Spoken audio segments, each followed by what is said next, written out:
Good morning, it's Friday, February 20th, 2026. I'm Senior Meteorologist Andrew Pritchard with your Canadian Prairie weather story. We did have a winter storm last week, brought some snow to some portions of the prairie, primarily eastern portions of the prairies. We do have a quiet weekend ahead, though, as the jet stream slips back into some old habits here, giving us this northwesterly flow across North America. Not going to be great for bringing in more storms like we saw last week, at least in the near term. 10-day precipitation, again, half an inch of moisture from Saskatoon down to Regina over toward Winnipeg. Drier, unfortunately, across southern Alberta and southwestern portions of Saskatchewan, where we were missed by that winter storm over the past week. Current snowpack, again, pretty sparse across southern Alberta, southwestern portions of Saskatchewan. We did get some new snow across portions of southeastern Saskatchewan, over into southern portions of Manitoba. Even got some snow down into portions of the Dakotas and the upper Midwest of the U.S. as well. Some areas that badly need it. Still a lot of empty real estate there, though, from Alberta down into the northern high plains of the U.S., where we really would love to get one of these late season, really a few of these late season winter storms to rip through the area. Now, we do have kind of the remnants of this, favorable pattern window that we have been in over the last week or so, with this fast southwesterly flow running across the lower 48. You get these big storms that spin up. You get some wintry precipitation on the north side of that. And so we needed, and still need, a couple more of these storms that kind of run from Colorado up into the upper Midwest and give us a big snow shield here on the north side. But we've got a lot of cold air in place here, and I mentioned this was going to be happening here during the last video. We're going to bring some colder air in here.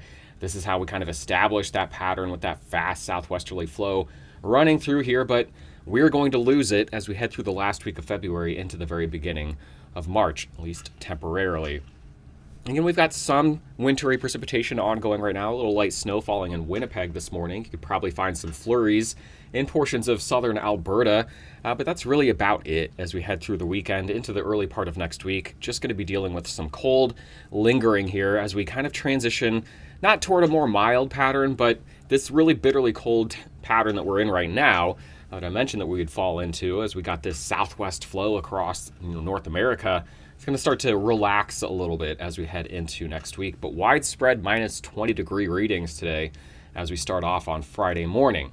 I mentioned, again, we still have this very fast southwest flow running across the U.S. It's a little too far south to really bring a good storm into the Canadian prairies and parts of the northern plains here, but it did bring some severe weather to parts of the central U.S., and we did get at least a couple of doses of snow here from the prairies into the northern plains and the upper Midwest, just not as widespread and heavy in nature as we would have, maybe liked to cash in on. We just got to keep getting these windows of opportunity. We had one. We're going to lose it here over the next 10 days or so, but we will be back as we get going on into March at some point.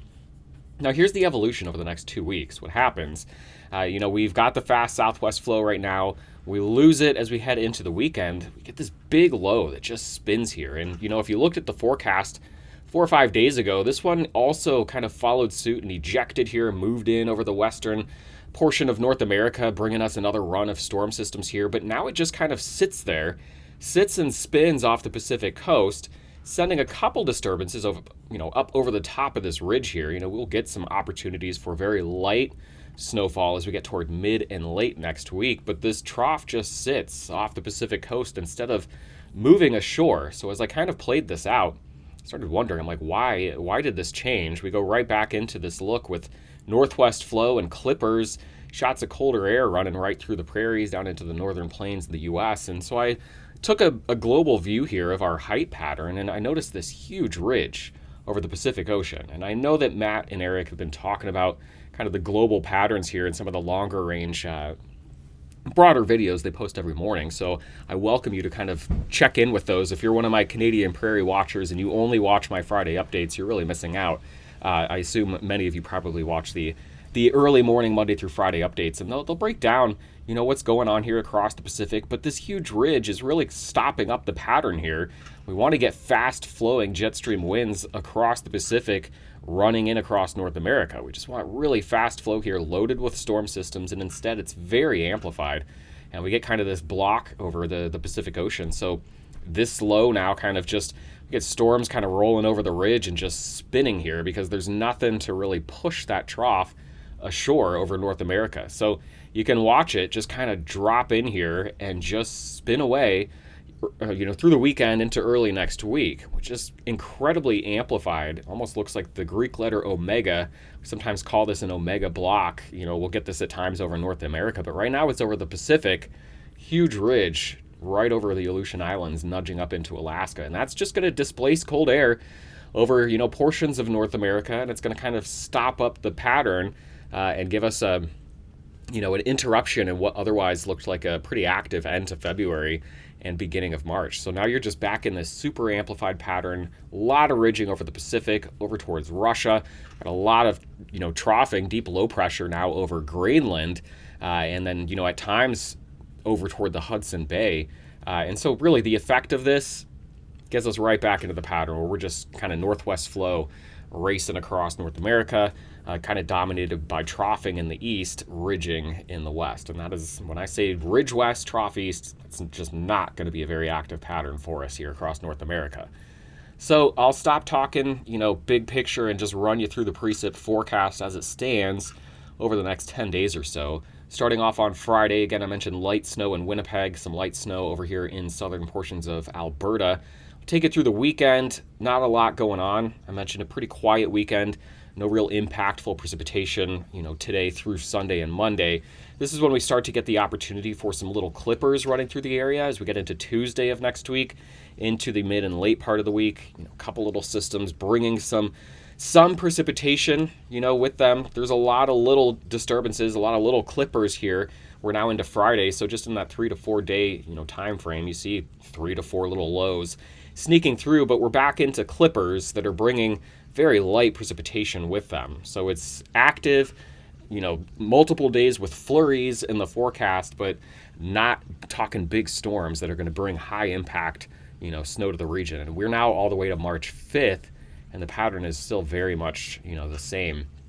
It starts to look like maybe the models break it down as we get to the very, very end. We're 360 hours out into the European models forecast run, which is as far as it goes. I'm talking about, March 6th and March 7th, maybe getting back to having a big area of low pressure with that precip shield on the north side here. Obviously not going to put a lot of stock into a verbatim forecast 2 weeks out, just letting you know that this is not a death sentence. I still believe the long-range pattern change is coming. It's just, this one that we had in the mid-February, late February timeframe is not going to run unimpeded, over the next 3 to 4 months. It's just going to kind of sputter to a start, I do believe. So this is what we have for the snowfall forecast. Again, quiet through the weekend. That's your map on the left. And then on the right side, I gave you the entire European run through March 6th and 7th. And so, again, not a lot there. You can see the impact of some of the clippers that run through here. Wouldn't, go ahead and just launch into believing that 20 plus centimeter reading there in southern portions of Alberta, but there are certainly chances here. I think that they're going to be backloaded here in the 2 week forecast period. Really, when you look at the ensembles, this is your probability of picking up 1 inch or more of total precipitation, be it rain or snowfall. This is 1 inch of liquid falling out of the sky, and it's near zero from the prairies down toward the northern plains, the central plains, and portions of the upper Midwest of the United States. When you got a pattern that is ridge west, trough east, your precip's going to be in the east, you are going to be dry in the west. Unless you're in coastal portions of British Columbia, the Pacific Northwest, it is not an active and wet pattern for you. Your temperatures over the next 10 days, pretty cold in the near term. You can kind of see a familiar look here with warmth, milder temperatures trying to nudge their way into western portions of the prairie during the end of February into early March. And there it is, that kind of familiar look where it's colder in the east, warmer in the west, ridge west, trough east. That's just kind of how it's going to shape up that way.